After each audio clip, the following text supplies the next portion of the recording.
Okay guys, Hunter Elliott, rangehot.com out here today, and what I'm working with today is a couple magazines. These are actually Magpul PMag GL9. These are designed for Glock 9mm. So these are all plastic construction, which actually they are noticeably lighter than the factory Glock. So anyway, so far they have proven to be equally as reliable with any kind of defensive round or ball round that I've shot through all three of these Glocks, factory and the Lone Wolf threaded barrel on my 17. The magazines have proved to be reliable. They've locked the slide back every time. They haven't given any trouble. But you know what we're going to do now is we're going to get them in the guns. We're going to run them, get some footage of the magazines working, feeding the pistol, locking the slide back to the rear, so you can witness that they are indeed reliable.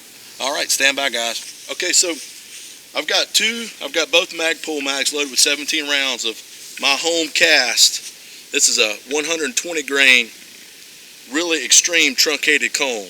So the magazines have fed everything, defensive rounds, ball that we've shot through. I haven't tried these yet.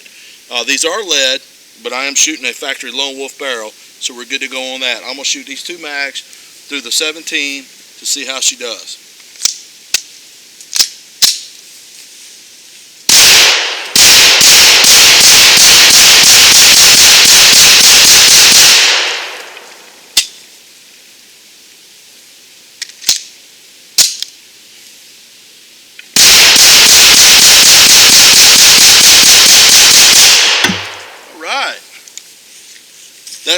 That's a little bit of Winchester 231 and Lyman A-locks there in the air, but as you can see, good to go.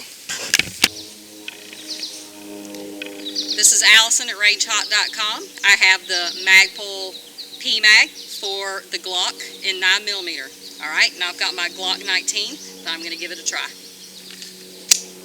First thing I notice is that it sticks out below here, simply because of the fact that this is a smaller handgun. So let's see how it works.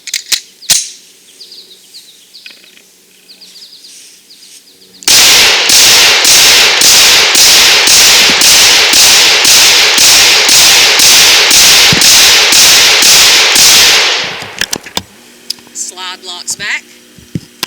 Works good for me. This is a Glock 26 Gen 4, and I'm doing an extended review. I've had this pistol now for almost a year, and it's been one of my everyday carry guns. As you can see, it works in the Glock 19. This is the Glock 26. So as you can see, because it is designed for a full-size pistol, it does hang out the bottom of the receiver a little bit, but as far as functionality, I don't think that's going to make any difference. But let's give it a whirl. This is 17 rounds, little Glock 26.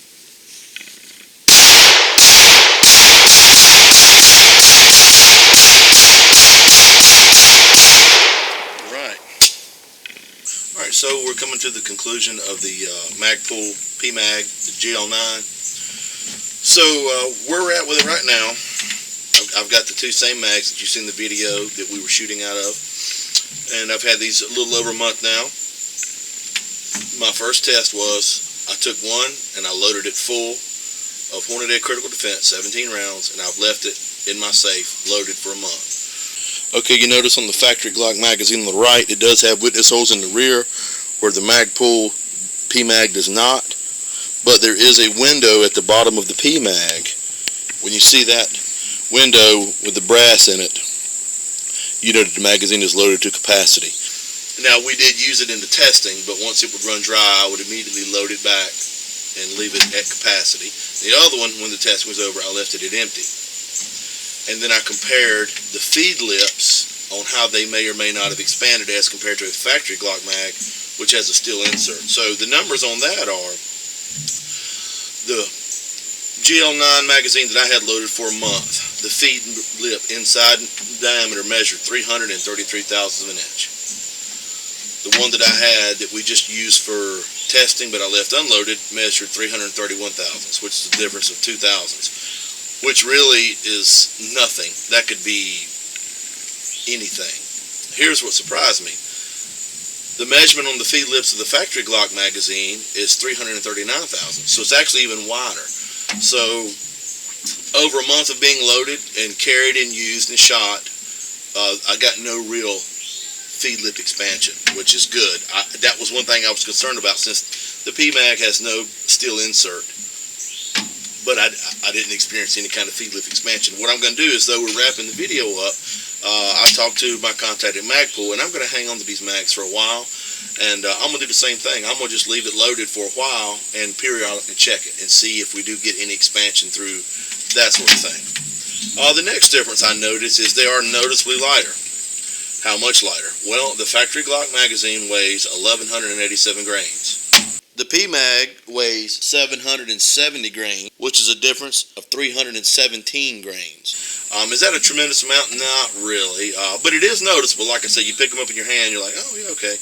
So it is lighter. Is it light enough to say, well, it's a weight saver on your gun? Not really. Here's something else I did notice, though. The base pad is a little thicker. The factory Glock base pad is 263 thousandths thick. The Magpul PMag base pad is 360 thousandths thick. And they're like, well, what difference does that make? Because, you know, I put it in a full-size Glock, and it didn't make any difference. But here's the thing.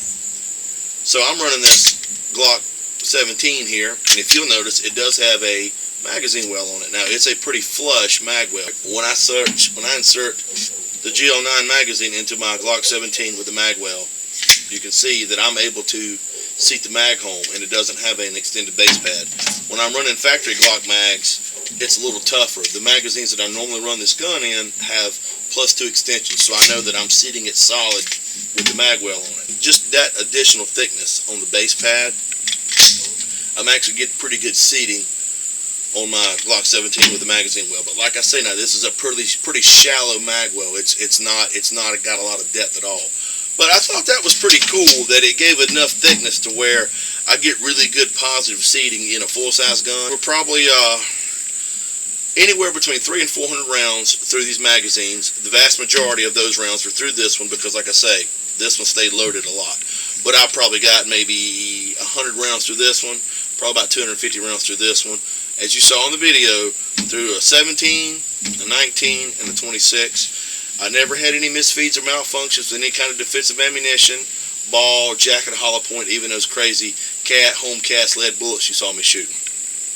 And on all 3 pistols, it consistently locked the slide back to the rear when the magazine was empty. It does have the Ambidextrous Magazine Cut, same as the factory Glock Gen 4 magazines.